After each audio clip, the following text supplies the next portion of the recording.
Forgiveness and Repentance, the Door That Never Closes, Part 3. If Umar's story shows the power of repentance among the leaders of men, the famous hadith of the man who killed 99 people shows the depth of divine mercy for those drowning in darkness. In Sahih Muslim, the Prophet tells of a man who killed 99 people. Feeling remorse, he seeks guidance. He asks a monk if he can ever be forgiven. The monk, overwhelmed by the enormity of the crime, says no. In an impulsive rage, the man kills him too, completing 100 murders. Lost, but still searching, he asks another scholar who tells him words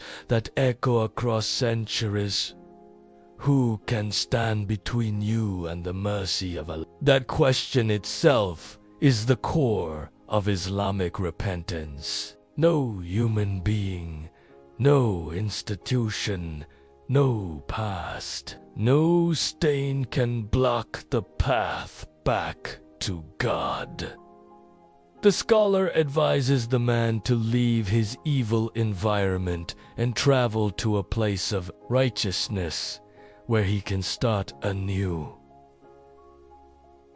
The man sets out, but dies on the way. Angels debate over him, those of punishment and those of mercy. Allah commands the earth to shrink, bringing him closer to the land of repentance. His body is found inches closer to the righteous land, and he is forgiven. This entire story crushes the human instinct to categorize people as hopeless or unforgivable. Islam sees repentance as a journey, not a verdict. Throughout the Prophet Muhammad's life, forgiveness was not merely preached, it was embodied. He went to Taif to call people to faith.